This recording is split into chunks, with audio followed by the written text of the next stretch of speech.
aujourd'hui les néocons américains qui sont en déclin derrière Trump, puisqu'on est passé d'un pouvoir néocon à un pouvoir montant qui s'appelle néo-réactionnaire, d'où l'intérêt d'étudier les lumières sombres. Et les néocons aujourd'hui sont réfugiés en Europe, parce qu'en réalité, c'était tous des Young Global Leaders qui ont été achetés au moment de leurs études et qui aujourd'hui se retrouvent au pouvoir de la Baltique, tu vois, jusqu'au sud de l'Europe. Donc aujourd'hui, nous avons à la tête des pays européens des traîtres à leur propre nation et leur propre peuple, qui sont en fait les derniers qui sont actifs sur une ligne néoconservatrice. C'est ça l'idée, c'est qu'aujourd'hui, le pouvoir néoconservateur est de fait dans l'Union européenne. Hein. Il faut bien qu'il survive quelque part. Et lui, il est toujours sur l'idée du choc de civilisation, il est toujours sur l'idée de détruire, morceler la Russie, enfin ce qu'ils appellent la reconstitution de l'URSS. Tu vois très bien, quand tu vois les théoriciens néoconservateurs, pourquoi il faut que l'Europe fasse à tout prix la guerre à la Russie pour essayer de lutter contre la montée de la puissance impériale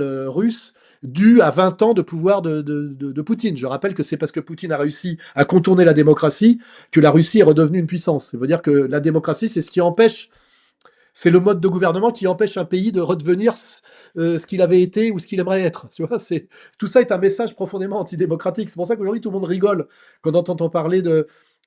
aujourd'hui, il faut faire aujourd'hui, la démocratie nous impose des mesures dictatoriales de plus en plus dans tous les secteurs pour sauver la démocratie. On en arrive aujourd'hui à un discours de l'Union européenne, si je veux le résumer, parce que mon talent, c'est quand même le sens de la synthèse et de la phrase, c'est qu'aujourd'hui, nous devons imposer une dictature à l'Europe pour sauver la démocratie. Tu vois, on en est là. Donc c'est pour ça qu'on est dans une espèce de... On n'est pas dans un drame shakespearien, on est dans un vaudeville courtelinesque. On est dans le grotesque. Il suffit d'aller voir notre ministre des Affaires étrangères, là, comment il s'appelle, Barrot, c'est ça, qui est un Mhm. dégénéré déjà physiquement, ça se voit. Il regarde fou, dolicocéphale, enfin je veux dire, le mec a été fini à l'urine, tu vois. On n'a plus que ça comme personnel.